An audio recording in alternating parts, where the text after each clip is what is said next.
Bonjour à tous et bienvenue dans le Grand JT des Territoires. Laissez-moi tout d'abord vous souhaiter une excellente année à tous et à toutes de la part de toute l'équipe du Grand JT des Territoires.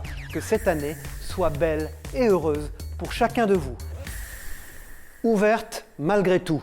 Nous partons dans les Vosges maintenant, où la station de ski de Gérardmer, la Moselaine, a ouvert ses portes en proposant diverses activités, mais évidemment pas de ski alpin, faute de pouvoir faire fonctionner les remontées mécaniques, vous le savez, sur décision gouvernementale. Les premières réactions avec ce reportage des équipes de Via Vosges sur place dans la neige. La neige est là et ils comptaient bien en profiter ce week-end à la station de la Moselaine à Gérardmer pour une ouverture exceptionnelle. Exceptionnelle car de telles conditions d'enneigement précoce ne se présentent pas tous les ans, mais surtout parce que les remontées mécaniques sont à l'arrêt sur décision gouvernementale. Pas de ski alpin donc, mais du trail, des raquettes, du ski de randonnée et bien sûr de la luge. C'est simplement le pur plaisir d'aller faire du ski de rando juste après et d'emmener ma petite nièce profiter des plaisirs de la neige. Mais du coup c'est l'occasion de découvrir des nouveaux sports. Hier j'ai fait un peu de ski de fond que j'avais jamais fait, donc ça sort un peu aussi de nos sentiers battus. Nous on a juste à attendre, finalement on est dans une bonne situation, on n'est que clients. Mais c'est sûr que pour les professionnels c'est compliqué. D'autant plus frustrant pour les professionnels que l'hiver dernier avait été compliqué d'un point de vue météo et déjà écourté par la Covid-19. Les conditions en ce début décembre sont idéales et le domaine géromois, 120 salariés lors de son pic d'activité, aurait pu être ouvert dans sa quasi-totalité dès ce week-end. Pour l'instant, on prend notre mal en patience, on continue à préparer les pistes. On a mis en place des bouées sur neige sur la petite Moselaine, des activités de luge sécurisées pour limiter les accidents et limiter l'engorgement des hôpitaux. On est bien conscient de la situation. Selon les saisons, décembre peut représenter de 10 à 20% du chiffre d'affaires annuel, jusque 25% pour les moniteurs de l'école du ski français. Ils sont 70 à Gérardmer et seulement 6 à travailler actuellement entre la Moselaine et les Barrues. La décision concernant les remontées mécaniques sera réévaluée le 11 décembre dans le cadre d'une clause de revoyure. Autre échéance très attendue, plus généralement pour les professionnels du tourisme, la levée des restrictions de déplacement fixées normalement au 15 décembre. Les fêtes, là, ça s'annonce un peu compliqué, mais on a quand même des taux de réservation qui augmentent un tout petit peu. La première semaine, nous, on doit être à peu près à 60% et la deuxième semaine à 70% sur les locations saisonnières. En attendant les prochaines annonces gouvernementales, la station de la Moselaine à Gérardmer sera ouverte dans les mêmes conditions les mercredis, samedis et dimanches, sachant que les licenciés mineurs, sportifs de haut niveau et professionnels peuvent eux accéder aux remontées mécaniques. Dans la vallée du Gier, chez François Colombet, l'ambiance est magique. Des milliers de lumières remplissent son jardin et la façade de sa maison. Les voisins en prennent plein les yeux, plein les mirettes, comme on dit dans nos régions. Et les visiteurs viennent parfois de très loin. Cécilia Ercilla et Lisa Moulin pour la chaîne TL7, Télé Loire 7 sur place, regardez. Sa récompense, François Colombet la trouve dans le regard émerveillé des enfants. C'est trop beau, c'est magique. À travers un parcours, les visiteurs peuvent découvrir le travail de François Colombet. Des kilomètres de guirlandes, des milliers d'ampoules. Le spectacle est fascinant et chaque année différent. On est émerveillé. D'année en année, c'est de plus en plus beau. Et puis voilà, et puis en ce moment en plus, je crois qu'on a besoin de tout ça. Toutes ces lumières nous enchantent. C'est très joli comme toutes les années, c'est pour ça qu'on revient toutes les années. Ouais. C'est vraiment très très beau. Oui. Moi j'aime bien tout ce qui est les lumières en fait, qui brillent. L'allée, je trouve ça fait très joli. Oui. Mais difficile de trouver l'artiste pour le féliciter. François Colombet est un homme discret qui observe de loin les sourires de ses visiteurs. C'est une passion. J'aime tellement faire plaisir aux gens qu'on a des gens qui viennent de l'autre bout du département. Pour voir votre maison. Oui, la Haute-Loire, Firminy. Je vous dirais même que l'année dernière, c'est des gens qui viennent dans leur famille. On a eu un couple qui vit en Amérique. François Colombet se fournit chez Ludovic Audouard, spécialiste des décorations lumineuses pour les municipalités et les professionnels. Mais pour son ami, il fait une exception. Il est exigeant, mais il a surtout un regard d'enfant, il adore. Il aime bien, il aime bien voir les nouveautés, il aime bien voir tout ce qu'on peut avoir. Ouais. François Colombet ne se renouvelle pas tous les ans, mais parfois la facture peut grimper jusqu'à 2 000 €.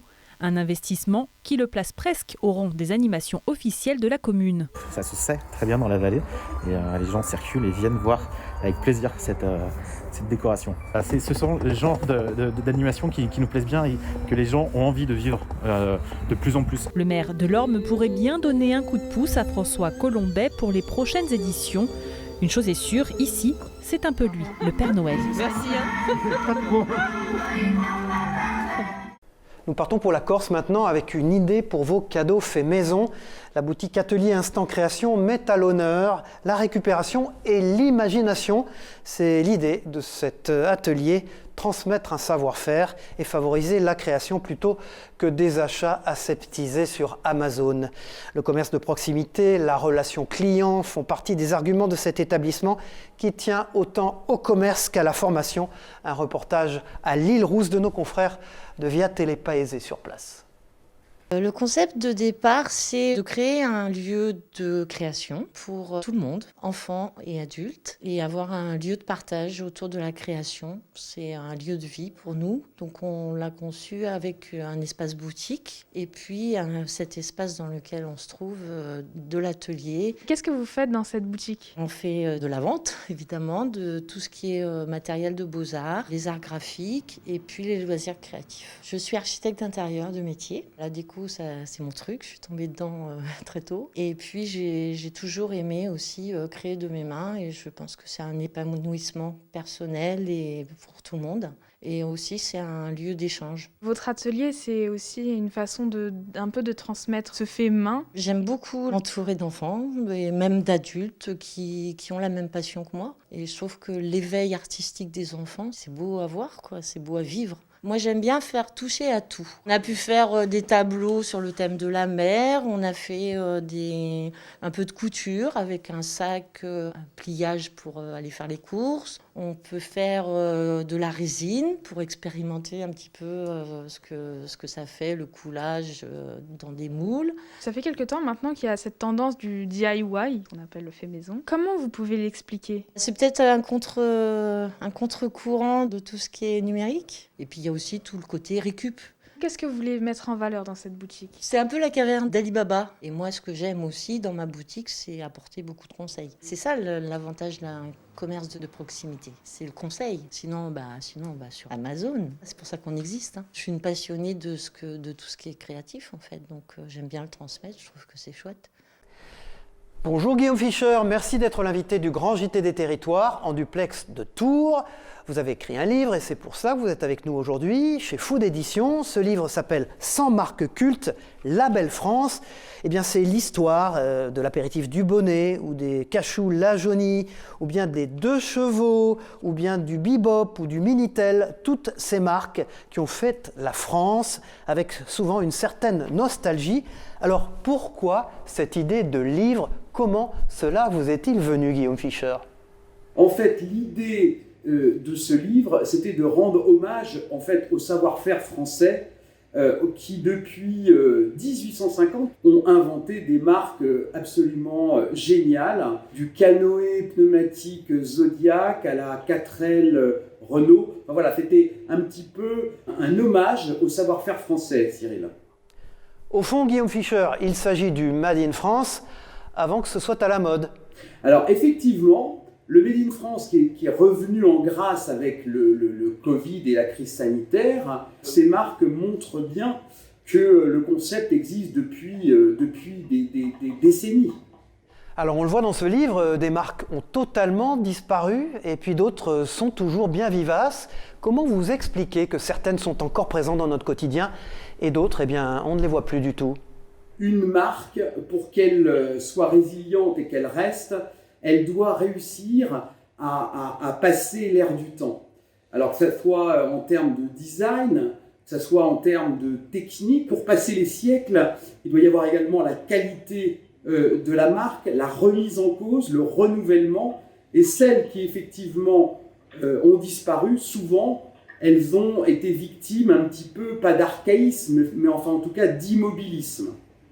Merci Guillaume Fischer. Je rappelle que vous avez écrit ce livre avec Raphaël Turca, rédacteur en chef notamment du magazine Technicart et qui est votre co-auteur pour ce livre 100 marques cultes, Label France chez les éditions Food Édition. Un excellent cadeau par ailleurs pour les fêtes.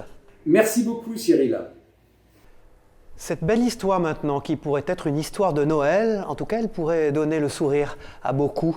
De l'Albanie à l'Occitanie, voici le parcours hors du commun de Xuran. Arrivé il y a 4 ans sur le territoire, il était considéré comme un mineur isolé. Il a été pris en charge par les services sociaux et il a décroché une formation en apprentissage au collège Émile Alain de Carcassonne et s'illustre dans la cuisine française. Cette année, lui et sa recette apparaissent dans le livre d'Agri-Local, un guide qui met en avant les produits locaux à rayonnement international. Son histoire est racontée par les équipes de Via Occitanie sur place. Regardez.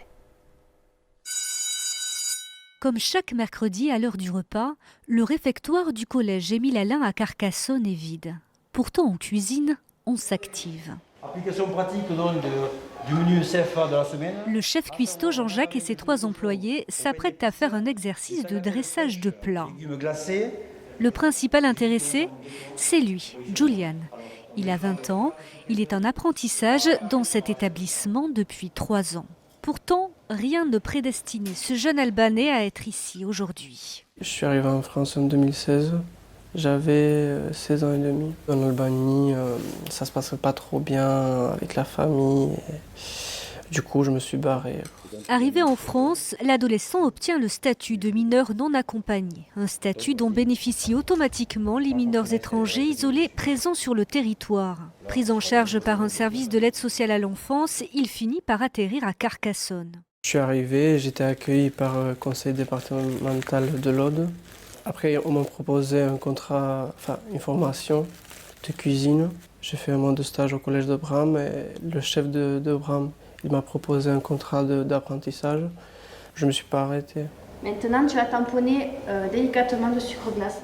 Julian obtient alors un statut de travailleur indépendant. Un parcours exceptionnel et qui ne s'arrête pas là. Cette année, un de ses plats a été sélectionné pour figurer dans le livre de recettes d'Agri-Local, une plateforme qui promeut les produits locaux. Il gagne grâce au tev biprech, un plat traditionnel albanais. C'est surtout cette configuration, je dirais, d'adaptation d'un produit albanais et d'une recette albanaise à la sauce audoise made in pays Qatar. Et donc ça, c'est quelque chose qui a fortement interpellé le jury national. Une recette albanaise avec des produits audois. Finalement, ce plat, c'est un peu l'histoire de Julian, celle d'une intégration réussie. Prenons de la hauteur, direction la Tête de Chien à la Turbie, où un hélicoptère est intervenu il y a quelques jours, et ce, pour les besoins de travaux de consolidation d'une falaise à proximité.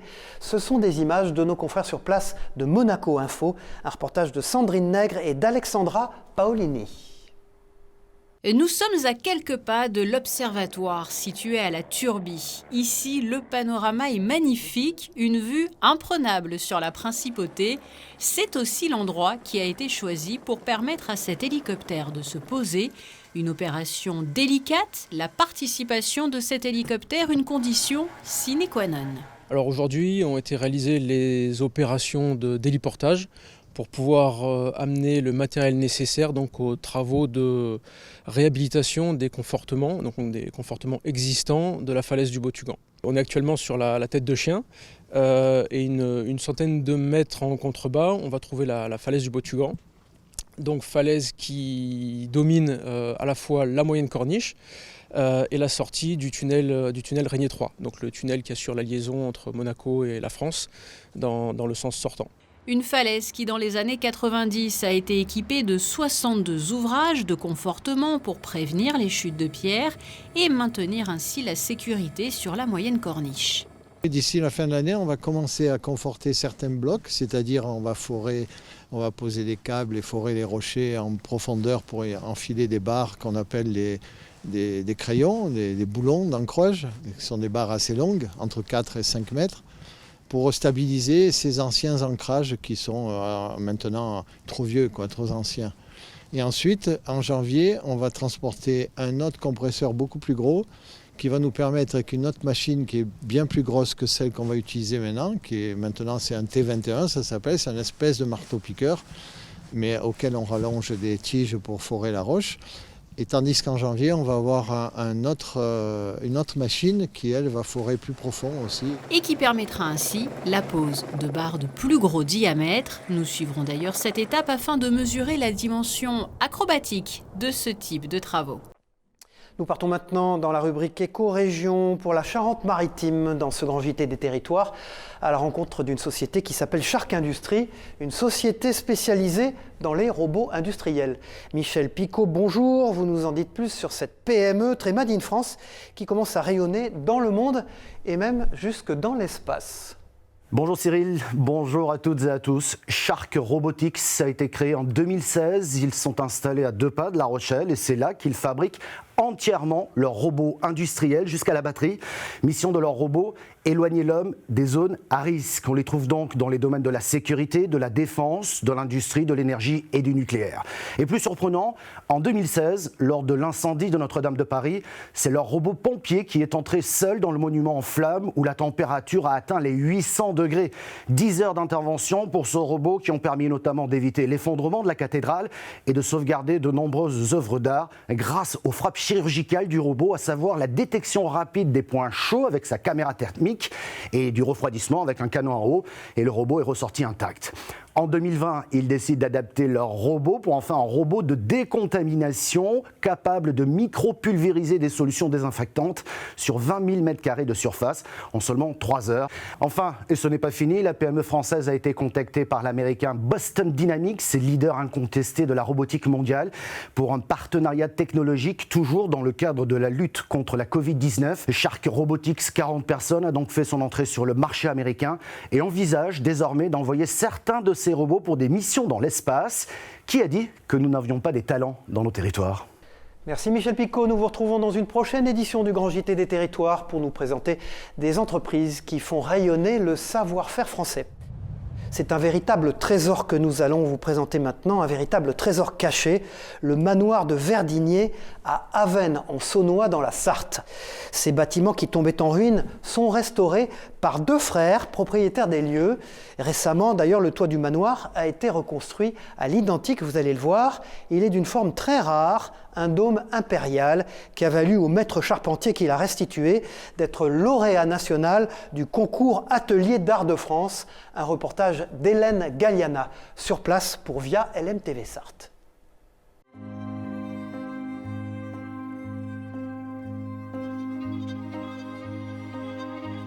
Le manoir de Verdigné est niché au fond d'un long chemin de terre.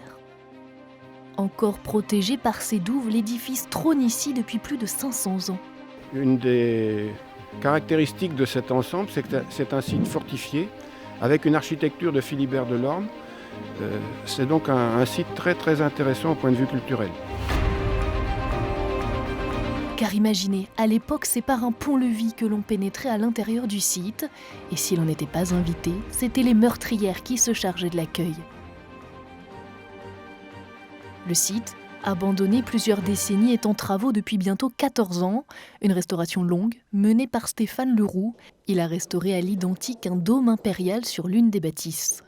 C'est un dôme à l'impérial qui a existé, que l'on l'a restitué grâce à une photo d'un historien, Damien Castel, qui a retrouvé ce document-là, bizarrement, une photo de 1890 sur laquelle il y avait encore ce dôme.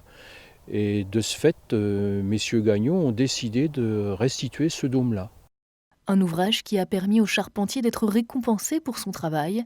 Il est le lauréat du concours des Ateliers d'Art de France. Ça donne un certain plaisir de participer à l'entretien d'un monument historique et puis de le remettre en état pour qu'il reparte pour quelques centaines d'années s'il est bien entretenu. Il reste encore beaucoup de travail au sein du manoir qui n'a peut-être pas encore livré tous ses secrets. Pour les curieux, les propriétaires des lieux organisent des visites sur demande.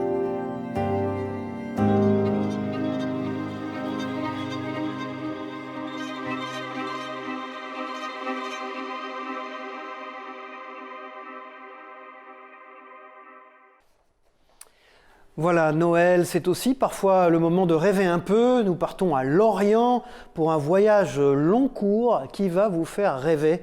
La goélette scientifique Tara a largué les amarres et pendant 2 ans, elle va voguer dans l'Atlantique Sud pour étudier les fonds marins afin de nous en dire un peu plus sur notre passé, mais aussi sur notre futur. Un reportage des équipes de TBO sur place en Bretagne. Tara, à nouveau en expédition depuis son port d'attache de Lorient. La goélette scientifique est partie pour un périple de 70 000 km. Au programme, un tour complet des mers et littoraux d'Amérique du Sud et une remontée le long des côtes ouest de l'Afrique. Les 80 scientifiques qui se relayeront à bord vont étudier en détail le microbiome marin. Mais qu'est-ce que ce fameux microbiome? On a l'habitude de voir des gros organismes, des animaux, des plantes, mais dans tous les écosystèmes, que ce soit l'océan ou le désert ou n'importe quoi, il y a toute une partie de l'écosystème qu'on ne voit pas, qui est invisible, qui est le microbiome, c'est tous les organismes plus petits qu'à peu près 1 millimètre. Donc ce sont essentiellement des organismes unicellulaires, comme les virus, les bactéries, les archées ou des cellules plus complexes comme les nôtres, mais à l'état unicellulaire. Tous ces organismes sous-marins microscopiques produisent 50% de l'oxygène sur Terre.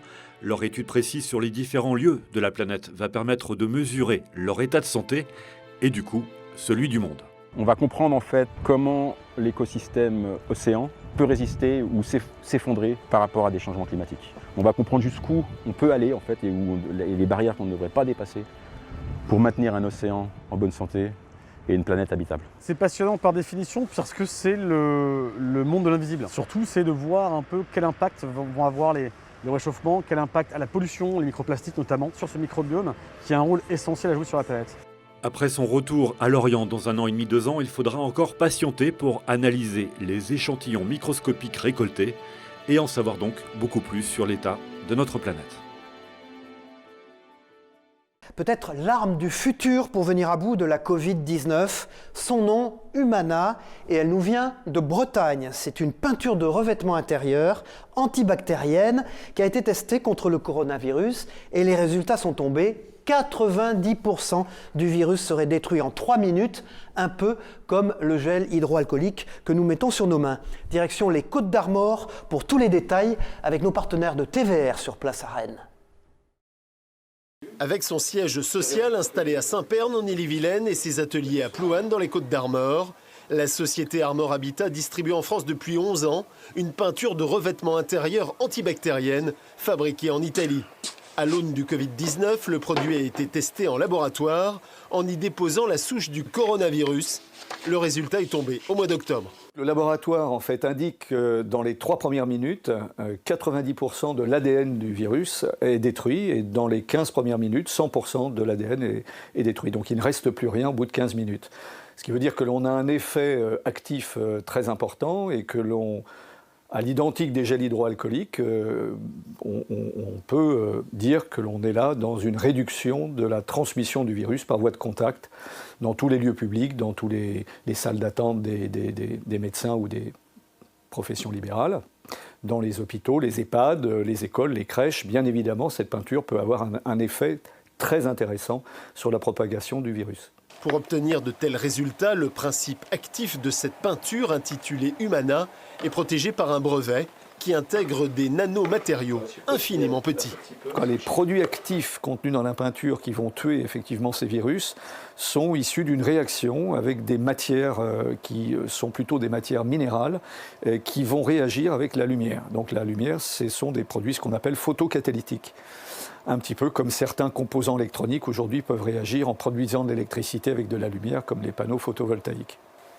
Désormais doté de l'étiquette anti-Covid, Humana est en vente à destination des professionnels depuis 3 semaines. La société Armor Habitat et son enseigne Armodis a l'exclusivité de sa distribution sur le marché français. Pour ceux d'entre vous qui aiment les visites et les excursions, eh bien si vous vous promeniez dans une ville avec toutes les archives en poche, c'est ce que vous propose ce reportage. Alors imaginez-vous en Bretagne, dans la ville de Rennes, et découvrez des images d'archives et d'histoires inédites de la commune grâce à une appli qui est avec vous. Pour tout savoir et pour tout comprendre, voici les détails avec nos confrères sur place de TVR à Rennes. Archives en poche, c'est la nouvelle application qui permet de découvrir Rennes à travers des films amateurs. Le concept propose de visionner des images inédites directement sur son smartphone grâce à la géolocalisation. Pour l'instant, une quinzaine d'archives est présentée sur l'application. On attend quelqu'un, ou alors sur le chemin de l'école, ou en faisant ses courses, on se dit tiens, il y a peut-être quelque chose à découvrir par ici, on regarde, il y a un point d'intérêt juste à côté, et on redécouvre la petite ou la grande histoire. La crue de la Vilaine en 1966, la libération de Rennes en 1944, ces films argentiques inédits sont issus des fonds de la Cinémathèque de Bretagne. C'est une manière de rendre hommage aussi à des hommes et des femmes qui, à leur manière, avec les moyens du bord, ont capté des moments qui sont entrés dans la postérité. Des moments qu'ils ont tournés souvent innocemment, hein, sans se dire qu'un jour, ces images seraient conservées, documentées et valorisées pour que le plus grand nombre, en 2020, puisse s'en emparer. Rennes sert de ville pilote pour le lancement de l'application. Si le concept trouve son public, Archives en poche pourrait être décliné dans d'autres petites et grandes communes bretonnes. Voilà, fin de cette édition spéciale Nouvelle Année du Grand JT des Territoires. Nous vous souhaitons, toute l'équipe du Grand JT, une excellente, belle et heureuse année. Et à très vite sur vos chaînes locales et régionales et sur TV5 Monde. Bonne année à tous.